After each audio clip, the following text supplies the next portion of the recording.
another vlog mga kasoyti. Ito po ang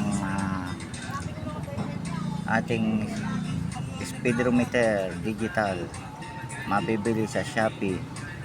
Ito po ilalagay po natin yung link sa ating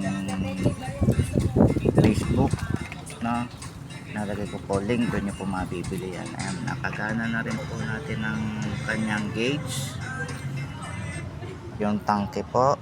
Ayan, ilalagay rin po natin yung link yan sa ating Facebook.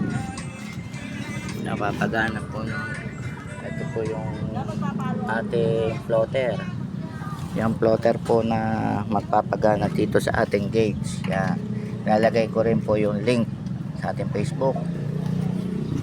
Ito po yung shock, front shock, ilalagay rin po natin yung link sa ating Facebook.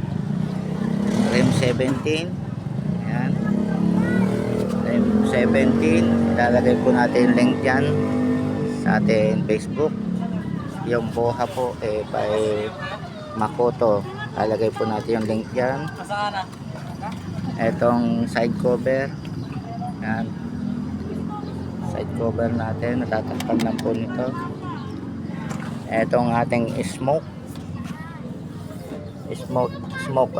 seat cover, makikita nyo lang po yung link dyan.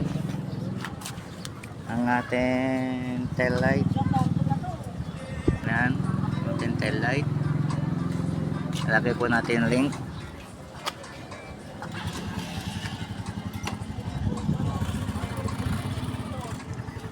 Yan po yung mga kabuuan na ating nabago sa ating motor. Lalagay po natin ang link yan sa ating Facebook account. Yan po, gumagana po ang ating shifter. Yan, zero, neutral. Ayan, ito naka high and low, naka high po tayo, patay natin. Ito po ang ating voltahe, ito po yung oras, ito po yung trip. Inalagay pa kaya po tayo. Bili ka ng bituka.